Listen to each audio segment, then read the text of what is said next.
वालेकुम बच्चों, मैं आपकी टीचर अमित वजीला। मैंने आपको पहले सबक नंबर 4 यौम इकबाल की सलीस करवाई थी, वो आधी करवाई थी। आज जो रहती है वो मैं आपको करवाती हूँ।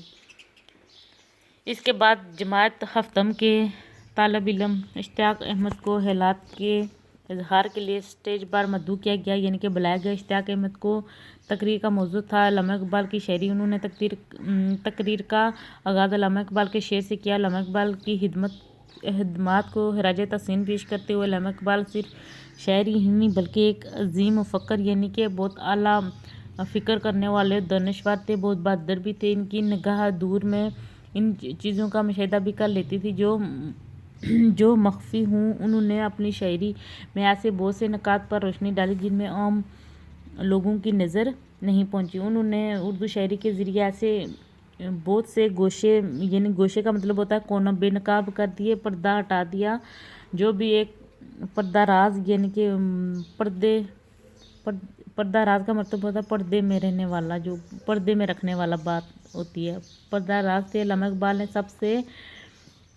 सबसे पहले ऐसे अल्फाज अलमात इस्तेमाल किए जो कहीं से पहले मुस्तमिल यानी इस्तेमाल में न थे। इश्तियाक अहमद ने अपनी तकरीर में अल्लामा साहब को 1904 में लिखी गई नज़म तस्वीर दर्द का हवाला देते हुए बताया कि ये उर्दू अदब में पहली ललकार है, यानी कि आवाज़ है जिसमें उन्होंने हिंदुस्तानियों को खतरात फरंग यानी कि यूरोप की तरफ से जो खतरा आता है उससे होशियार किया। अंग्रेज़ों को सबसे पहले इकबाल ने हीच अंगेज़ कहा था और अवाम को मगरब की फसोकारी से बखबर किया। इश्तियाक अहमद की तकरीर के बाद हश्तम के तलबा ने अल्लामा इकबाल की नज़म मौक़ा पर खूबसूरत टैब्लो पेश किया।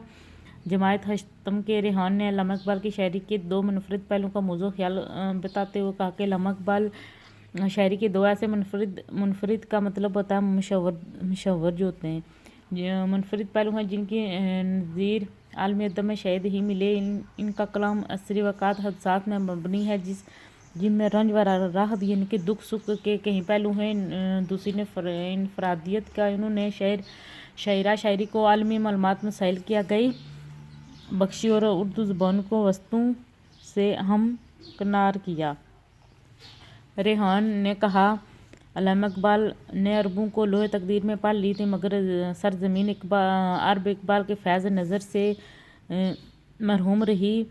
अल्लामा इकबाल ने 1932 में ये पेश गोई की कि एक वक्त आएगा जब यो दिन जम हर महाज में माहवी होगा। सबसे पहले से इसकी जद में आएंगे साहिल चीन से बहरा रोम तक इत्तेहाद यानी कि इत्तफाक के तस्वर अक्सियत बेचैन रहता था।